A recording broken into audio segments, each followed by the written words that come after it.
देखिए, भारतीय जनता पार्टी का प्रत्येक कार्यकर्ता चुनावी मैदान में होता है। चुनाव कभी भी हो, लेकिन हर कार्यकर्ता चुनाव के लिए तैयार रहता है। कांग्रेस को अब छिंदवाड़ा जैसी गढ़ को भूल जाना चाहिए, जो उनको कहते थे कि अब उन लोगों को विदेश में जाकर रहने की आदत है। मध्य प्रदेश भारतीय जनता पार्टी ने छिंदवाड़ा संभाग बनाया है। छिंदवाड़ा मॉडल की बात करते हैं। मैं पूरा छिंदवाड़ा जिला घूम चुका हूँ, छिंदवाड़ा के आसपास के जिले घूम चुका हूँ।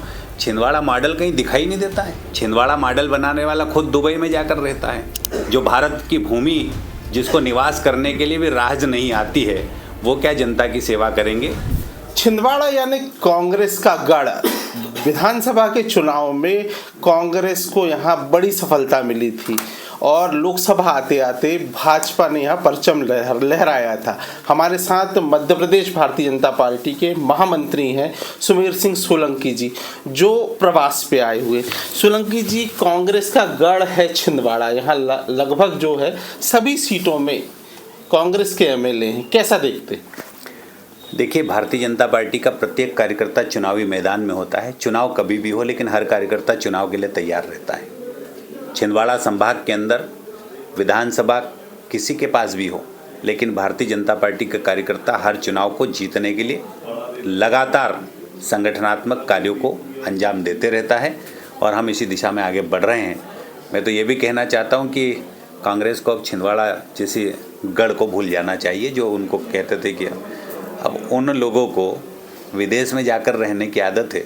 और भारतीय जनता पार्टी का कार्यकर्ता, चाहे वो सांसद हो या विधायक हो या हमारा छोटे स्तर के जनप्रतिनिधि हो, वो जन जन तक पहुंचकर हमारे मध्य प्रदेश की सरकार और भारत सरकार में माननीय नरेंद्र मोदी जी के नेतृत्व में जो सरकारी योजनाएं संचालित की जा रही है, उनको धरातल तक पहुंचाने के लिए हमारा कार्यकर्ता काम कर रहा है।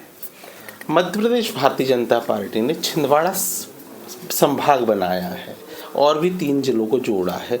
आप उसके प्रभारी हैं, कैसे काम करें? देखिए, बालाघाट, सिवनी, छिंदवाड़ा और पांडुरना ये पहाड़ी एरिया भी है और विशेषकर सबसे ज़्यादा आदिवासी अंचल भी है। और मेरे आदिवासी भाइयों और बहनों को इस क्षेत्र के लोकप्रिय नेता कहे जाने वाले आदरणीय कमलनाथ जी ने कभी ध्यान नहीं दिया। छिंदवाड़ा मॉडल की बात करते हैं। मैं पूरा छिंदवाड़ा जिला घूम चुका हूँ, छिंदवाड़ा के आसपास के जिले घूम चुका हूँ। छिंदवाड़ा मॉडल कहीं दिखाई नहीं देता है।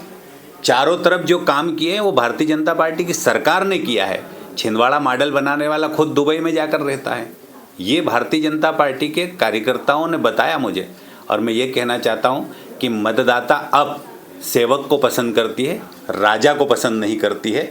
और जो दुनिया में जाकर रहता है, जो भारत की भूमि जिसको निवास करने के लिए भी राज नहीं आती है, वो क्या जनता की सेवा करेंगे। भारतीय जनता पार्टी अब घर घर पहुंचकर जन सेवक के रूप में भारतीय जनता पार्टी के कार्यकर्ता काम कर रहे हैं। मोदी जी के नेतृत्व वाली योजनाओं को धरातल पर पहुंचाने का काम कर रहे हैं और माननीय डॉक्टर मोहन यादव जी के नेतृत्व वाली सरकार की, राज्य सरकार की योजनाओं को भी धरातल पर पहुंचाने का काम कर रहे हैं। हम विकास की बात करते हैं, हम जनता की सुविधाओं को बढ़ाने की बात करते हैं। हम क्षेत्र के विकास के साथ साथ सामाजिक विकास की भी हम बात करते हैं और लोगों का सामाजिक और आर्थिक जीवन बेहतर हो, इस दिशा में भारतीय जनता पार्टी अपनी आइडियोलॉजी के साथ काम करती है। अंतिम व्यक्ति तक सुविधाएं और योजनाएं पहुंचे, हम इस पर काम करते हैं। हम सिर्फ सेवक बनकर आए हैं। राज करने वाले लोगों के आज क्या हाल हो रहे हैं, ये हमने देखा है। कांग्रेस मध्य प्रदेश में गांव चलो बूथ चलो अभियान लेकर आ रही है। आप महामंत्री हैं प्रदेश के, कैसा देखते हैं? आज़ादी के बाद लंबे समय तक कांग्रेस ने इस देश के ऊपर राज किया और मध्य प्रदेश के अंदर भी कांग्रेस के बड़े दिग्गज नेताओं ने राज किया, लेकिन कभी भी उनको इस प्रकार की योजना की याद नहीं आई है। अब जब इनको पूरी तरीके से लग रहा है कि कांग्रेस का देश में सफाया हो रहा है, तो गांव याद आने लगे हैं, बूथ याद आने लगे हैं। मैं उनसे कहना चाहता हूं कि अब भूल जाऊं। संगठन के पुरोधा महामंत्री सोलंकी जी का कहना बड़ा साफ है कि कांग्रेस को अब गांव याद आने लगे, बूथ याद आने लगे हैं। अजय द्विवेदी, अब इस 24 छिंदवाड़ा।